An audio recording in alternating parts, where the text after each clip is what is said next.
Que Dios les bendiga. ¿Contentos, hermanos? Nos hemos gozado en la alabanza, hemos cantado al Señor. Imagínese usted que cuando estemos en el cielo, ¿qué vamos a hacer en el cielo? Cantar, alabar, adorar, magnificar, honrar, bendecir, dignificar el nombre de nuestro Señor. Y yo creo que es muy lindo que aquí en la tierra comencemos haciéndolo, porque de todas maneras cuando estemos con Él le vamos a adorar, hermanos, por toda la eternidad. Imagínese usted, quizás pensará, pero qué aburrido, vamos a estar sentados quizás así como acá. Yo creo, hermanos, que va a ser completamente diferente la adoración allá en el cielo. Dios va a cambiar toda nuestra mentalidad y todo nuestro carácter y toda nuestra actitud para que nuestra adoración pueda ser una adoración que fluya realmente desde lo más profundo del alma, adorando a nuestro Señor. Pero qué bueno que hemos cantado para Dios esta mañana. Pero esta mañana me gustaría llevarlos a la carta del apóstol Santiago, en el capítulo 1, versículos 5 al 7, y vean qué nos dice Dios a través de su palabra esta mañana. Santiago capítulo 1, versículos 5 al versículo 7. ¿Están conmigo, hermanos? Amén. Muy bien. Dice la palabra de Dios. Santiago capítulo 1, versículo 5 al versículo 7. Dice la Biblia, ¿lo tienen todos? Y si alguno de vosotros tiene falta de sabiduría, pídala a Dios, el cual da a todos abundantemente y sin reproche, y les será dada. Pero ¿qué más dice la Biblia? Pero pida con fe, no dudando nada, porque el que duda es semejante, ¿a qué dice la Biblia? A la onda del mar, que es arrastrada por el viento y echada de una parte a otra. Dice la Biblia en el versículo 7, no piense pues quien tal haga que recibirá cosa alguna del Señor. Lea conmigo el versículo 8. El hombre de doble ánimo es inconstante en todos sus caminos. Pero me gustaría que juntos repitiéramos 3 veces el versículo 7. Vamos a ponernos de pie, ¿qué les parece, hermanos? Para leer juntos el versículo 7 de este capítulo 1 del apóstol Santiago. Perdón, es el versículo 5 que vamos a leer juntos. Versículo 5. Dice la Biblia esta mañana, a la cuenta de 3, leámoslo juntos, por favor. 1, 2, 3. Y si alguno de vosotros tiene falta de sabiduría, pídala a Dios, el cual da a todos abundantemente y sin reproche, y le será dada. Una vez más, y si alguno de vosotros tiene falta de sabiduría, pídala a Dios, el cual da a todos abundantemente y sin reproche, y le será dada. La última vez, y si alguno de vosotros tiene falta de sabiduría,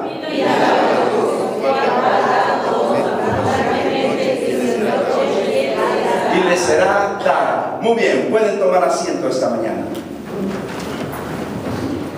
El tema de este mensaje se titula Razones por las que vienen las dudas.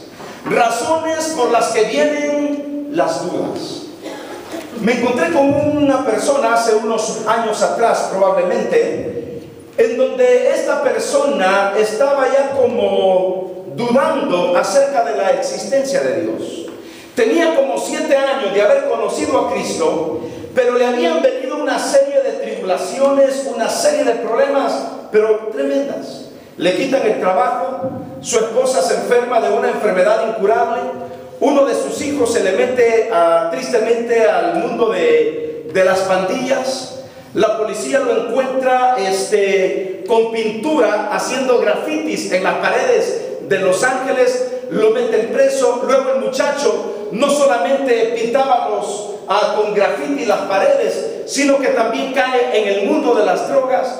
Y me decía este hermano, para mí como que yo veo como que si Dios ya no existiera.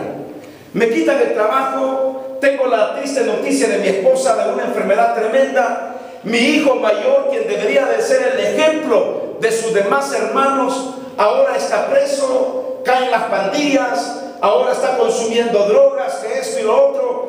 Estamos sin dinero, no tenemos para pagar la renta, no tenemos para comida, no hay para gasolina, no hay para los seguros del auto, no hay para nada. Y me decía este hermano: tengo, pastor, más de un año de estar orando y orando para que Dios me ayude, que sane a mi mujer, que liberen a mi hijo de la cárcel, que me dé un buen trabajo y que me ayude para pagar la renta, la comida y todo lo que necesitamos en casa. Más de un año y Dios no responde. Y él me dice: ¿usted cree de veras, pastor, que Dios existe? ¿Usted cree de veras que hay un Dios que nos ama tanto y que no nos abandona? Y mi respuesta fue: sí lo hay. Sí hay un Dios. Hay un Dios que nos ama tanto, que siempre está dispuesto para ayudarnos y para proveer para nuestras necesidades. Sin embargo, aunque Dios nos ama tanto y Dios está aquí siempre con nosotros, debemos entender uno de los principios que señaló el Señor Jesucristo. Jesucristo dijo en el Evangelio de Mateo: en el mundo tendréis aflicción, pero no temáis, yo he vencido al mundo.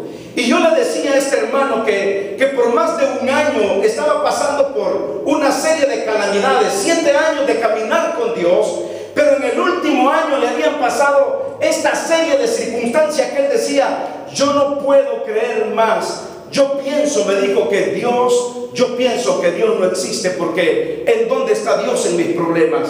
¿En dónde está Dios en mis tribulaciones?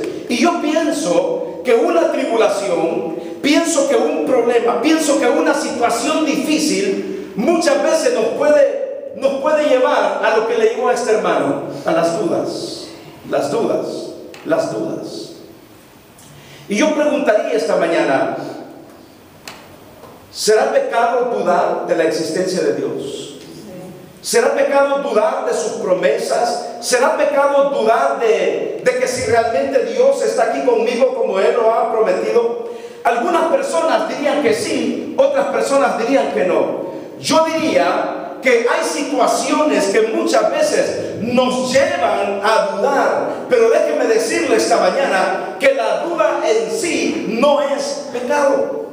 Muchas veces la duda nos lleva a buscar más las respuestas en nuestro Dios. En el Antiguo Testamento tenemos a una mujer que dudó y se rió. ¿Recuerda usted de la esposa de Abraham? De la esposa de Abraham. ¿Se recuerda usted de Sara? Cuando dice la Biblia que llegaron los ángeles y le dijeron a Abraham: Abraham, tu esposa va a tener un hijo.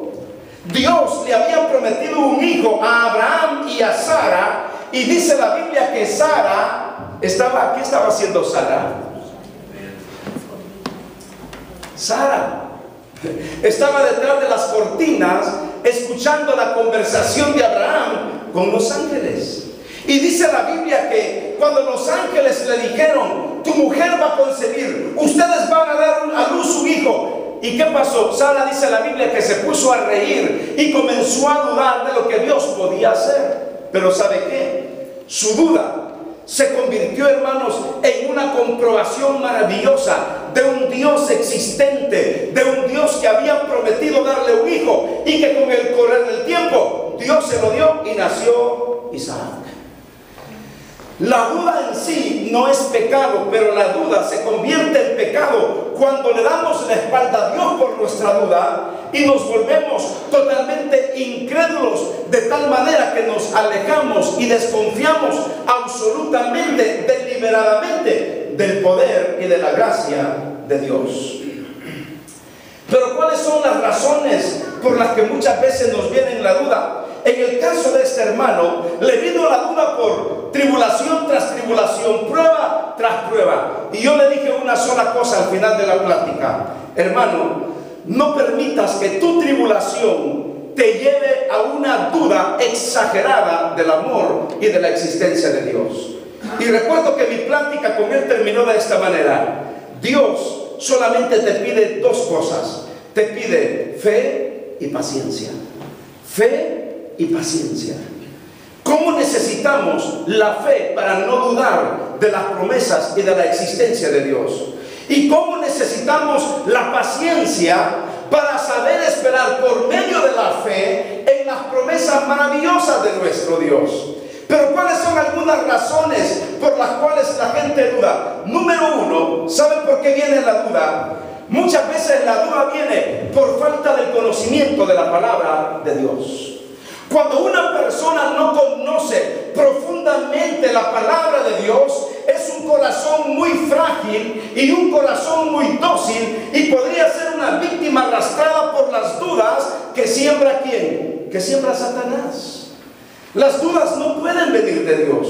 Las dudas siempre vienen de Satanás.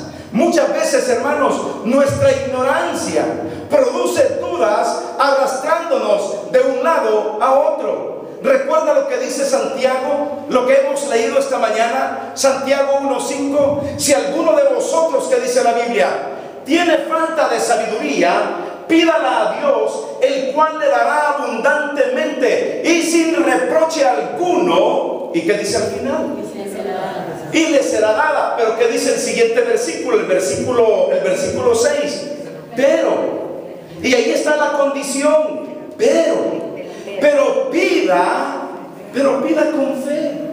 Entonces, lo que yo tengo que hacer esta mañana es algo muy sencillo. Si yo tengo dudas en mi vida, si usted tiene dudas en su vida, yo le digo una cosa interesante esta mañana: sepulta tus dudas y aférrate en la fe en Dios. Sepulta tus dudas. Cuando Satanás venga a tu mente y a tu corazón poniendo dudas sobre la existencia de Dios, sobre el amor de Dios, sobre las promesas de Dios, sepulta tus dudas y aférrate en la fe en nuestro Señor Jesucristo. Las dudas no pueden venir de Dios. Las dudas solo vienen de Satanás. Mira, hermano, la duda es sembrada por semillas que Satanás implanta en el corazón. Una de las semillas que Satanás implantó en el corazón de Eva fueron estas palabras. En el libro de Génesis 3, 1 al 2, la Biblia dice que Satanás le dijo a Eva: con que Dios os ha dicho. ¿Sabe cuál es el propósito de Satanás? Sembrar y sembrar y sembrar dudas. Con que Dios os ha dicho. Otra de las cosas que habla Satanás, por ejemplo, no solamente trató de sembrar duda en Eva. ¿Recuerda usted en el Evangelio de Mateo capítulo 4, cuando la Biblia dice que Jesús había ayunado por 40 días y 40 noches y que Dios lo llevó en el Espíritu al desierto? Dice la Biblia que Jesucristo tenía hambre. Imagínese, después de 40 días, hermano, si yo pongo un desayuno que no coma, a las 11 yo ya tengo hambre. Imagínense si no desayuno, ya cuando son las 3 de la tarde, tienen que llamar al 911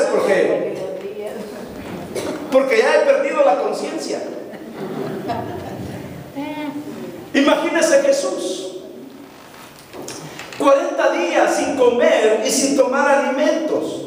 Yo le aseguro de que todos los que estamos aquí no aguantaríamos ni 3 días seguidos de ayuno, a menos que esté enfermo y que se le haya ido el apetito. Yo les decía a los hermanos el viernes en el servicio, yo les decía, en mi caso, todavía no hay nada que me quite el apetito. No hay nada todavía. O por lo menos yo no he descubierto que me pueda quitar el apetito. Mi buen desayuno, mi buen almuerzo y mi buena cena. Pero es que soy de buen comer. Si usted me invita a su casa, por respeto me comeré 2 tortillas. Pero en realidad soy de buen comer. Claro, si me da las otras 2, me las como también. Yo creo que nosotros no aguantaríamos ni 1 día, ni 2 días, ni 3 días, quizás en ayunas, pero el Señor pasó 40 días. Y después de 40 días, mire usted, se lo voy a leer aquí, cómo Satanás quería implantar en su corazón la duda. Y le dijo: si eres el Hijo de Dios. Si eres el Hijo de Dios. Siempre sembrando la duda. No le estaba afirmando afirmando que Él era el Hijo de Dios, sino si eres el Hijo de Dios.